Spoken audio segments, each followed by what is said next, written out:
gerakan pemantauan pemilu merupakan kesimpulan akhir dari berbagai gerakan yang sudah dilakukan oleh mahasiswa, buruh, tani, nelayan, dan intelektual kelompok masyarakat lainnya, termasuk politisi mungkin ya, waktu itu, untuk menghadapi represifnya Orde Baru.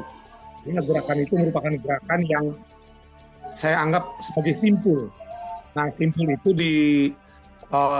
dibuat secara sederhana mungkin dengan kalimat misalnya, bagaimana cara kita untuk melawan sebuah kekuatan yang sangat besar. Ya, ini dengan cara mengontrol kekuasaan, karena yang tidak ada di masa Orde Baru dan mungkin juga bisa terjadi di masa manapun adalah kontrol terhadap kekuasaan. Jika kekuasaan terlalu kuat, terlalu besar dan tidak bisa dikontrol, maka yang akan menjadi korban adalah rakyat. Keseluruhan mungkin harus diakui bahwa terjadi penurunan kualitas demokrasi dalam pemilu 2024. Ini sebenarnya cukup dapat kita lihat cukup mengalami penurunan yang berkelanjutan dari sisi demokrasi. Memang masyarakat masih bebas memilih, kemudian juga hampir tidak ada kekerasan berarti di pemilu 2024 itu. Bahkan di Papua tidak ada dalam tanda petik orang yang terpana, tidak ada pembakaran gedung pemerintah, hanya di PD saja. Kemarin di MK kita saksikan ada dugaan kekerasan ya di sana. Artinya kita perlu perhatian hampir seluruh daerah, tapi secara keseluruhan damai, aman, tetapi dari sisi demokrasi mengalami penurunan. Ya. Jadi kalau pengawasan pemilu di Indonesia ini formatnya sudah cukup baik ya. Pengawasan pemilu di formatnya sudah cukup baik, yakni ketika undang-undang, khususnya Undang-Undang 7 2017 mengamanatkan kepada Bawaslu sebagai pengawas pemilu. Jadi KIPP adalah pemantau pemilu. Kembali kepada posisi KIPP yang bukan pengawas. Kalau pengawas itu adalah dilakukan oleh Bawaslu. Nah, pengawasan Bawaslu saya pikir sudah dilakukan kecuali yang sudah dimention oleh MK bahwa pengawasan Bawaslu dinilai belum memberikan pengawasan yang optimal sesuai dengan kewenangan undang-undang. Jadi itu yang terjadi. Lalu peran KIPP di mana? Sebagai masyarakat sipil tentu saja perannya adalah pertama, masyarakat sipil membangun semacam wacana, membangun literasi kepemiluan sepanjang yang bisa dilakukan dan sepanjang yang bisa diberikan oleh undang-undang atau tidak melanggar undang-undang. Wawancara kami bersama Ferry Amsari, dosen HTN Fakultas Hukum Universitas Andalas.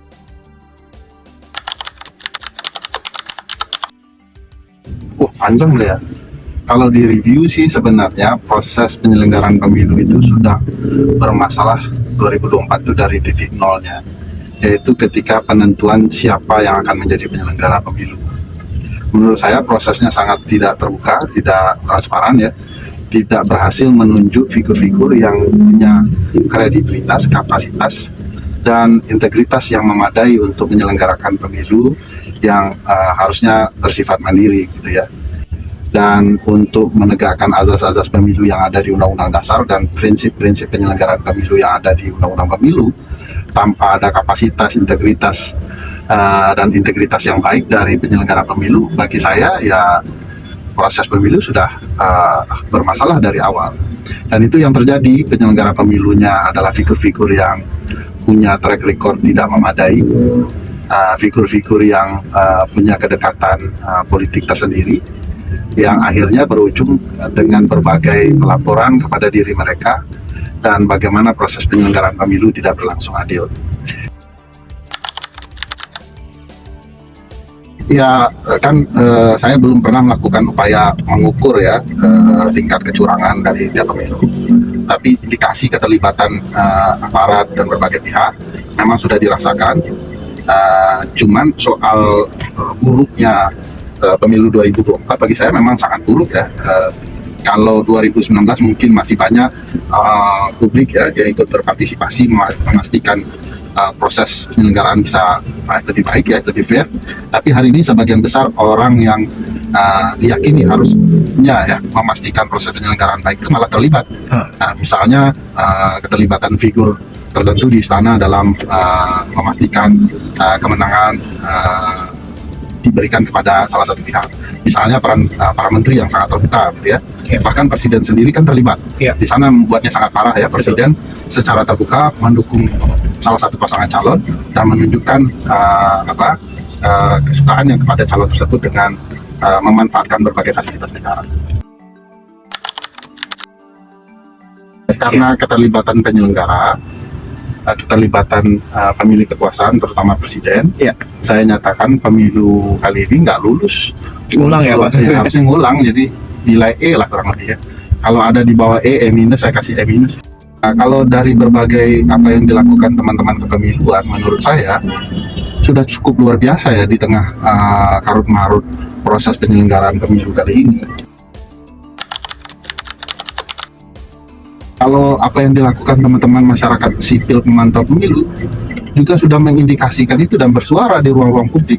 Hanya memang mereka tidak punya akses yang terbuka secara fair bisa diberikan untuk menjadi pihak yang membela kepentingan publik di sidang-sidang seperti Mahkamah Konstitusi ya.